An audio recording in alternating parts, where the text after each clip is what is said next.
स्वागत है आपका अथर्व क्लासेस पर। आज की राजस्थान महिला सुपरवाइजर भर्ती की क्लास में हम 17वां प्रैक्टिस सेट पढ़ेंगे। तो आइए समय व्यर्थ ना करते हुए आज की क्लास शुरू करते हैं।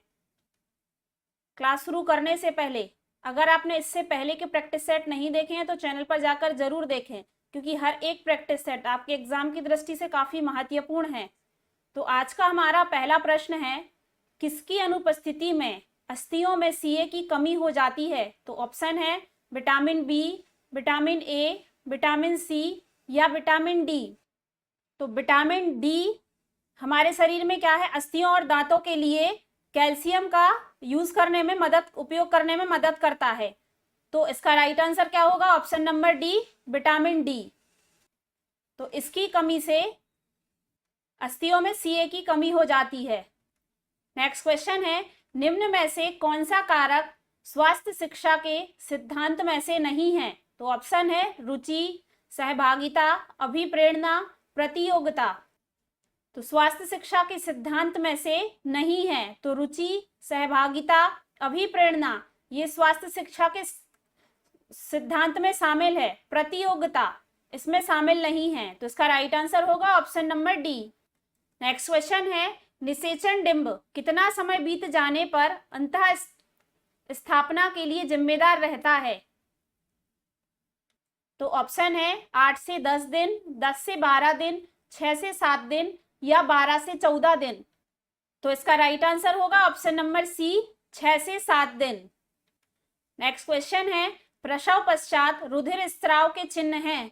तो ऑप्शन है नरम गर्भाशय, बड़ा गर्भाशय, ए व बी दोनों या इनमें से कोई नहीं। तो प्रसव पश्चात रुधिर स्त्राव के चिन्ह में इनमें से कोई नहीं आएगा, क्योंकि ना तो नरम गर्भाशय ना बड़ा गर्भाशय आएगा। तो इसका राइट आंसर होगा option number D. Next question है, प्रसव के पूर्ण होने पर गर्भाशय का वजन कितना होता है? तो ऑप्शन है 850 ग्राम, 750 ग्राम, 900 ग्राम या 650 ग्राम। तो प्रसव के पूर्ण होने पर गर्भाशय का वजन 900 ग्राम होता है। तो इसका राइट आंसर होगा ऑप्शन नंबर सी, 900 ग्राम। नेक्स्ट क्वेश्चन है, निम्न में से किस बीमारी की रोकथाम के लिए टीकाकरण सारणी में कोई टीका नहीं है? तो ऑप्शन है क्षय रोग, पोलियो, टाइफाइड या खसरा। तो टाइफाइड का टीका रोकथाम के लिए टीकाकरण सारणी में शामिल नहीं है। क्षय रोग, पोलियो और खसरे का टीका टीकाकरण सारणी में शामिल है। तो इसका राइट आंसर क्या होगा? Option number C, typhoid. Next question है, संशोधित कार्य योजना किस सन में लागू की गई? तो ऑप्शन है 1978, 1972, 1977 या 1980। तो याद रखिए कि संशोधित कार्य योजना 1977 में लागू हुई। तो इसका राइट आंसर होगा option number C. Next question है, यूनिसेफ की स्थापना किस वर्ष में की गई?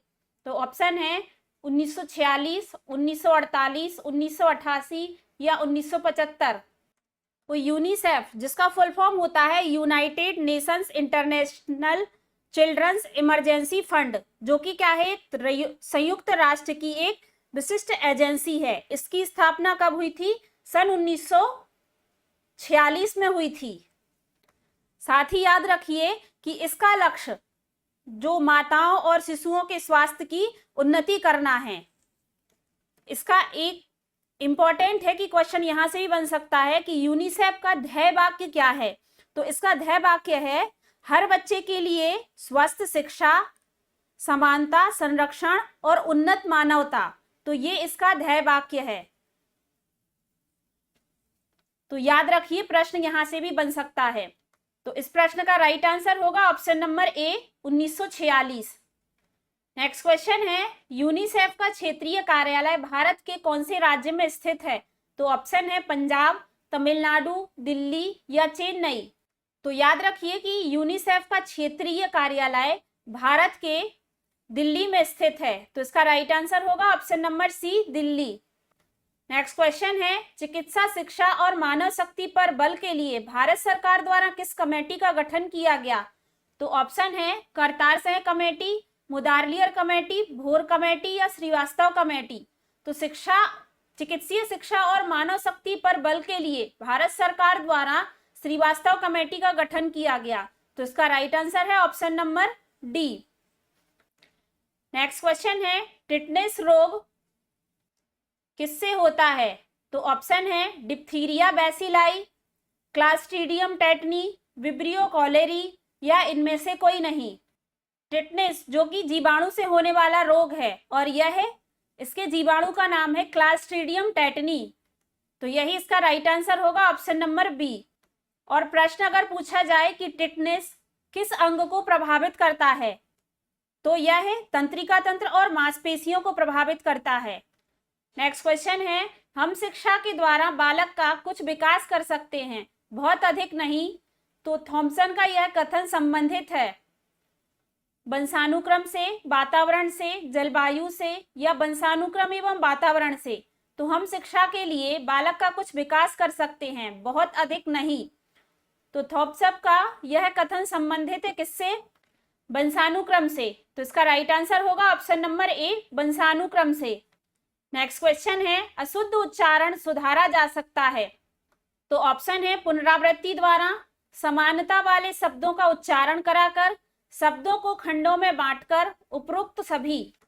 तो बालक का अशुद्ध उच्चारण सुधारा जा सकता है उसको बार बार पुनरावृत्ति द्वारा, समानता वाले शब्दों का उच्चारण कराकर, शब्दों को खंडों में बांटकर। तो इन सभी के द्वारा उसका अशुद्ध उच्चारण सुधारा जा सकता है। तो इसका राइट आंसर होगा ऑप्शन नंबर डी, उपरोक्त सभी। नेक्स्ट क्वेश्चन है, बालक निम्न में से किसके द्वारा अपनी भाषा को ठीक प्रकार सीख सकते हैं? तो ऑप्शन है याद करके, वचन द्वारा, प्रयास द्वारा या स्वयं करके। तो बालक अपनी भाषा को ठीक कर सकते हैं किसका? शब्द वाचन करके।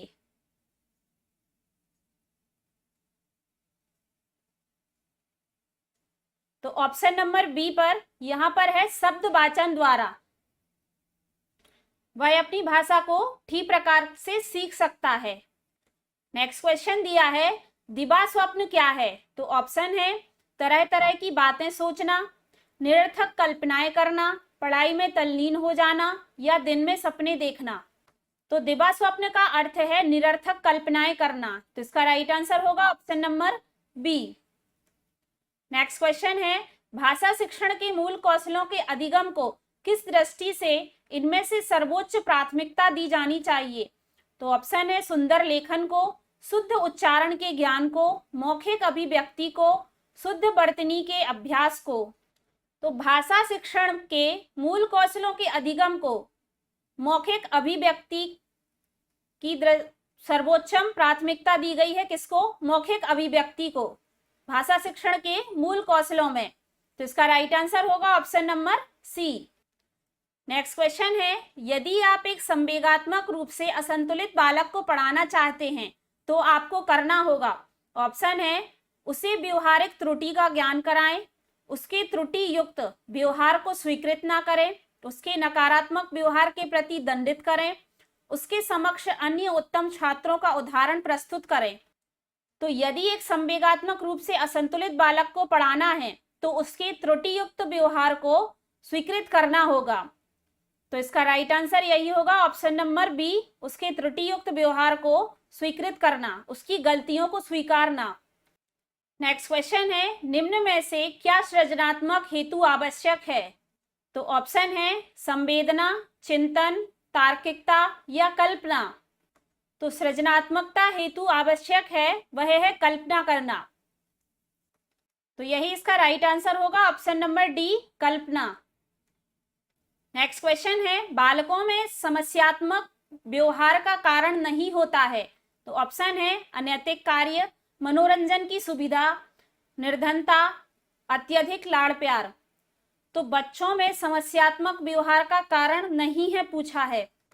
तो इसके अंतर्गत मनोरंजन की सुविधा, निर्धनता और अत्यधिक लाड़ प्यार यह समस्यात्मक व्यवहार के कारण नहीं है। अनैतिक कार्य यह इसका कारण नहीं है।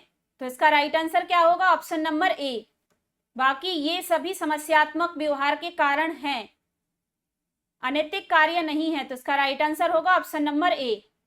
नेक्स्ट क्वेश्चन है, भारत में HIV महामारी की पहली घटना किस वर्ष संज्ञान में आई? तो ऑप्शन है 1976, 1946, 1996 और 1999। तो भारत में HIV महामारी की पहली घटना 1986 में संज्ञान में आई। तो इसका राइट आंसर होगा option number B. Next question है, राम ने धोबी को कपड़े दिए वाक्य में कौन सा कारक है? तो ऑप्शन है कर्ता, कर्म, संप्रदाय या अधिकरण। तो राम ने धोबी को कपड़े दिए इस वाक्य में कर्म कारक है, तो इसका राइट आंसर होगा option number B. Next question है, अंधकार का पर्यायवाची क्या नहीं है? तो ऑप्शन है अंधेरा, तिमिर, तम या सुधा। तो अंधकार के पर्यायवाची में अंधेरा, तिमिर और तम ये तीनों आएंगे। सुधा इसका पर्यायवाची नहीं है, सुधा है अमृत का पर्यायवाची। तो इसका राइट आंसर होगा option number D. Next question है, घर का पर्यायवाची इनमें से क्या नहीं है? तो ऑप्शन है आलय, निलय, सदन या हय। तो घर के पर्यायवाची में आलय, निलय और सदन ये तीनों हैं। हय इसका पर्यायवाची नहीं है क्योंकि हय घोड़े का पर्यायवाची है। तो इसका राइट आंसर होगा option number D. Next question है, गंगोदक में कौन सी संधि है? तो ऑप्शन है व्यंजन संधि, वृद्धि संधि, गुण संधि या यण संधि। तो अगर हम इसका संधि विच्छेद करेंगे गंगोदक का, तो इसका संधि विच्छेद बनेगा गंगा धन उदक, गंगोदक। तो इसमें गुण स्वर संधि होगी। तो इसका राइट आंसर होगा option number C. Next question है, गगनचुंबी में कौन सा समास है? तो ऑप्शन है द्वंद्व समास, तत्पुरुष समास, कर्मधारय समास या अव्ययीभाव समास। तो गगनचुंबी का सामासिक विग्रह होगा गगन को चूमने वाला, अर्थात कौन सा समास होगा? तत्पुरुष समास होगा। तो इसका राइट आंसर क्या होगा? ऑप्शन नंबर बी, तत्पुरुष समास। नेक्स्ट क्वेश्चन है, हाथ धो बैठना मुहावरे का अर्थ क्या है? तो ऑप्शन है आरंभ करना, लज्जित होना, खो देना या हाथ साफ करना। तो हाथ धो बैठने का अर्थ होता है खो देना। तो इसका राइट आंसर होगा ऑप्शन नंबर सी, खो देना। नेक्स्ट क्वेश्चन है, अंधा क्या जाने दो आंखें का अर्थ क्या है? तो ऑप्शन है अंधे की दो आंखें होना, मनचाही वस्तु का बिना प्रयत्न से मिलना, गुणहीन लोगों में अल्प ज्ञान का होना या दो आंखों का होना। तो अंधा क्या जाने दो आंखों का अर्थ है मनचाही वस्तु बिना प्रयत्न के मिलना। तो इसका राइट आंसर होगा option number B. Next question है, गुणी में कौन सा प्रत्यय है? तो ऑप्शन है ड़ी, नी, ई या ई। तो गुणी में गुण धन ई क्या होगा? गुणी। तो इसमें कौन सा प्रत्यय है? ई प्रत्यय है। गुणी के समान ही एक और शब्द है पक्षी, तो इसमें भी पक्ष धन ई, पक्षी। तो इसमें भी ई प्रत्यय होगा। नेक्स्ट क्वेश्चन है, अनुगामी में कौन सा उपसर्ग है? तो ऑप्शन है अन, अनु, आ या मी। तो अगर हम इसका विच्छेद करेंगे तो होगा अनुधन गामी, अनुगामी। तो इसमें कौन सा उपसर्ग है? अनु। तो इसका राइट आंसर होगा ऑप्शन नंबर बी, अनु। इसी प्रकार और भी उपसर्ग जिसमें अनुचर, अनुकूल, अनुसार, अनुरूप, तो इन सब में अनु उपसर्ग आएगा। नेक्स्ट क्वेश्चन है, find out the part with has an error in the following sentence. One of my best friend is both a novelist and poet of repute. तो ऑप्शन है one of my best friend is both a novelist and poet of repute. तो यहां पर one of my best friend की जगह friends का use होगा, क्योंकि वन ऑफ के बाद प्लूरल नाउन का यूज होता है, तो इसमें एस का यूज होगा। इसीलिए ऑप्शन नंबर बी में एरर है। तो इसका राइट आंसर होगा option number B. Next question है, my politics is not yours but I like what you say, तो my politics is not yours but I like what you say. तो यहाँ पर इज की जगह वर्ब आर यूज होगी, क्योंकि यहाँ पर पॉलिटिक्स के साथ प्लूरल वर्ब का यूज होगा। तो यही इसका राइट आंसर होगा, ऑप्शन नंबर ए। इसमें एरर है। नेक्स्ट है, a number of students is going to the class picnic. तो ऑप्शन है a number of students is going to the class picnic. तो इस वाले सेंटेंस में भी a number of students is की जगह आर वर्ब का यूज होगा, क्योंकि यहाँ पर भी स्टूडेंट्स हैं, इसीलिए प्लूरल वर्ब का यूज होगा। तो ऑप्शन नंबर बी में एरर है। ऑप्शन नंबर बी इसका सही जवाब होगा। नेक्स्ट है, the number of girls in the colleges are increasing day by day. तो ऑप्शन है the numbers of girls in the colleges are increasing day by day. तो यहाँ पर आर की जगह इज का यूज होगा,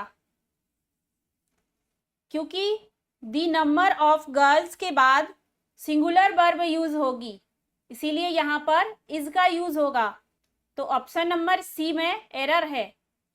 नेक्स्ट है, they are requested to do one's work. तो ऑप्शन है they are requested to do one's work. तो यहाँ पर they are requested to do one's, तो इस वंस की जगह देयर का यूज होगा, क्योंकि दे का पॉजिटिव फॉर्म देयर होता है। तो यहाँ पर वंस वर्क नहीं होगा, देयर्स वर्क होगा। तो ऑप्शन नंबर डी में एरर है। नेक्स्ट क्वेश्चन है, एक परिवार में पिता तथा माता की औसत आयु 35 वर्ष है।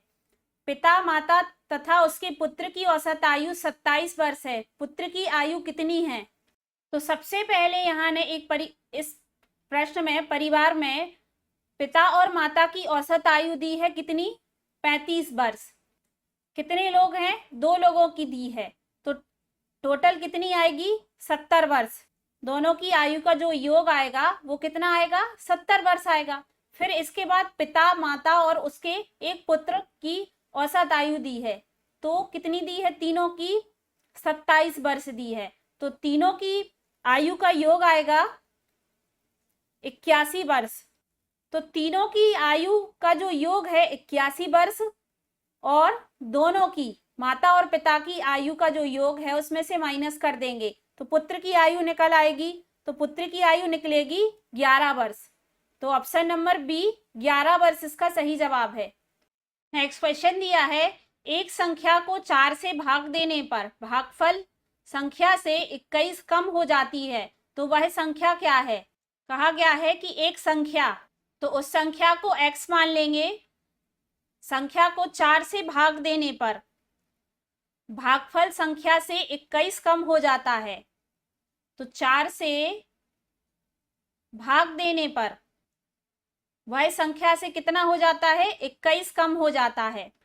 तो वह संख्या निकालना है।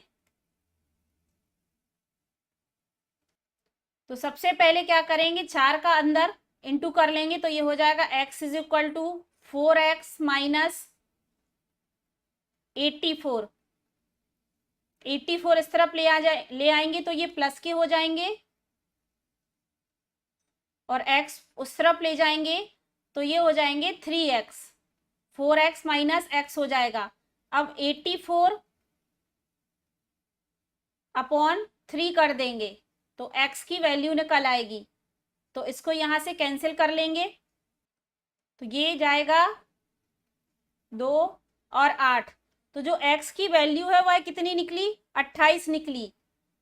तो वही संख्या ज्ञात करनी थी, x की वैल्यू, तो कितनी निकली? 28। तो यही इसका राइट आंसर होगा, option number C 28। Next question है, किसी वस्तु के मूल्य में 20% कटौती कर दी गई। इस पूर्व मूल्य पर लाने हेतु कितने प्रतिशत वृद्धि करनी होगी? इसे अपने पूर्व मूल्य में लाने के लिए कितने प्रतिशत की वृद्धि करनी होगी? तो ऑप्शन है 20%, 25%, 16 सही 2/3% या 24%। तो सबसे पहले कहा गया है कि किसी वस्तु के मूल्य में 20% कटौती कर दी गई है, इसे पूर्व मूल्य पर लाने के लिए कितने प्रतिशत की वृद्धि करनी होगी। तो पहले जो वस्तु का मूल्य था वह कितना ले लेंगे, 100 मान लेंगे। फिर 20% की कटौती कर दी गई है, तो 100 में कितनी 20% की कटौती कर दी गई है तो 80 बचेगा। तो जो 100 और 80 में अंतर है वह कितना है, 20 का। तो अब इसे पूर्व मूल्य पर लाने के लिए कितने प्रतिशत की वृद्धि करनी होगी। तो इसे 100 पर वृद्धि करेंगे, कितने की, 20 की 80 पर, और 100 का इंटू कर देंगे। तो यहां से ये कैंसिल हो जाएगा, यहां से इसको कैंसिल कर देंगे।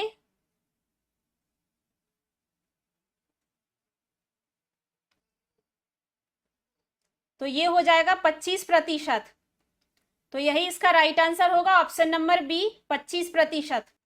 नेक्स्ट क्वेश्चन है, यदि आसमान तारा हो, तारा बादल हो और बादल धरती हो, धरती वृक्ष हो और वृक्ष पुस्तक हो, तो बताइए पक्षी कहाँ उड़ेंगे।